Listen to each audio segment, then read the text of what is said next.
Good morning.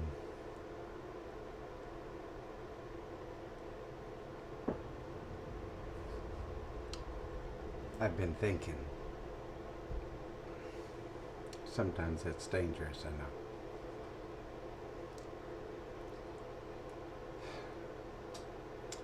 Have you ever seen someone pick up a musical instrument?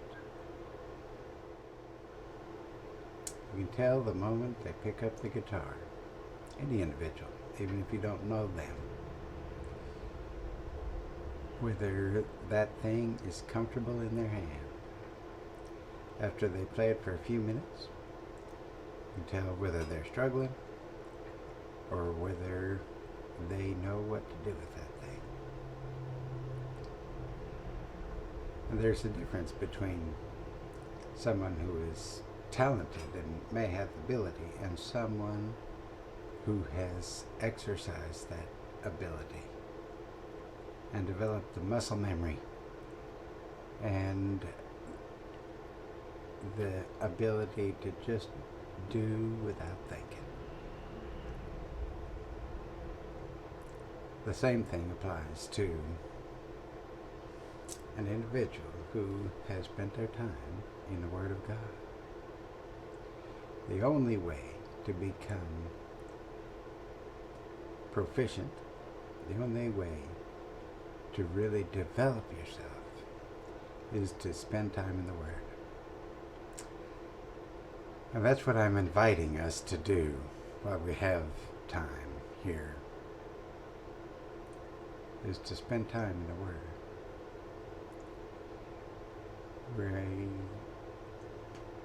I've gotten pretty good response from these videos. They are a little harder to produce than you might think. You record them and then put together the video in a format that can get on the internet, and then everybody's on the internet, so it takes like forever to upload. But that's rudimentary stuff. Other than the projects I got going in the workshop, that's all I got to do right now. That and take care of my little wife and our little dogs and keep an eye out on our friends. So I'm glad if you are receiving some benefit from these videos. I'll continue to do them.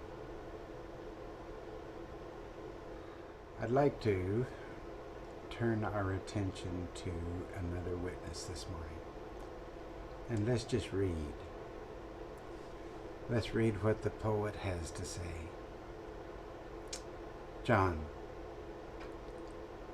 probably the youngest of the apostles. He has an interesting perspective that is different from Matthew, Mark, and Luke.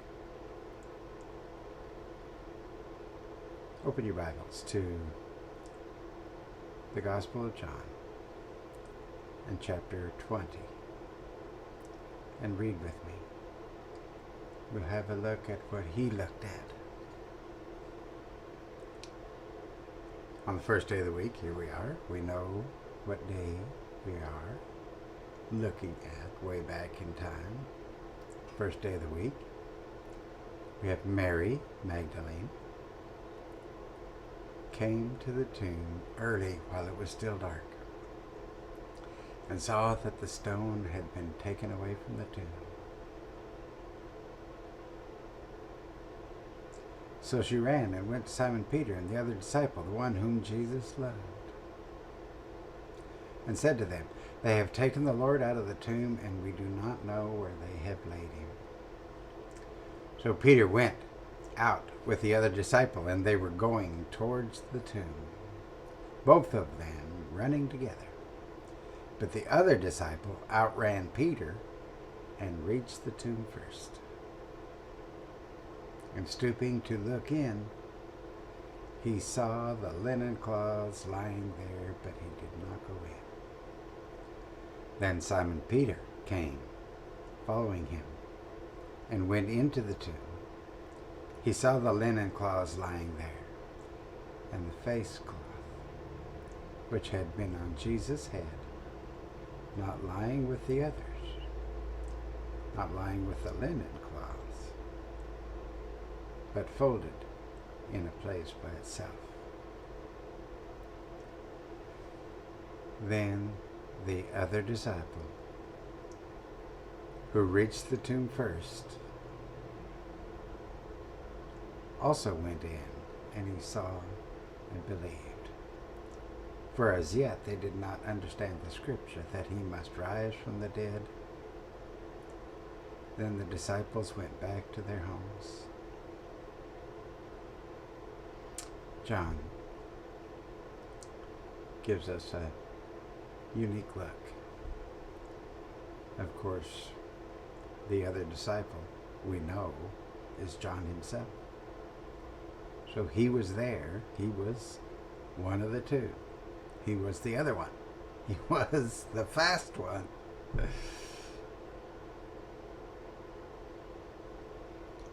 He was the one that believed.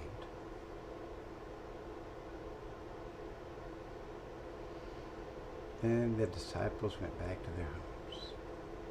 John, from his perspective, shows what they did, but through the Spirit also shows us what happened then. Mary, you see, she had gone back with him, obviously, stood weeping outside the tomb, and as she wept, she stooped to look in the tomb, and she saw two angels in white sitting there, sitting where the body of Jesus had lain, one at the head and one at the feet. They said to her, "Woman, why are you weeping?" And she said to them, "They have taken away my Lord, and I don't know where they have laid him." Having said this, she turned and saw Jesus standing, but she did not know it was Jesus. And Jesus said to her, "Woman, why are you weeping? Whom are you seeking?" Supposing him to be the gardener, she said to him, "Sir, if you have carried him away, tell me where you have laid him, and I will take him away." And Jesus said to her, "Mary." And she turned and said to him in Aramaic, "Rabboni," which means teacher. Jesus said to her, "Do not cling to me, for I have not yet ascended to the Father, but go to my brothers and say to them, I am ascending to my Father and your Father, to my God and your God." And Mary Magdalene went and announced to the disciples, "I have seen the Lord," and that he had said these things to her.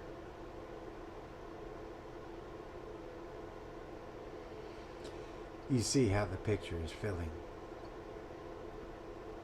with each look we get from the four Gospels, the four Gospel writers.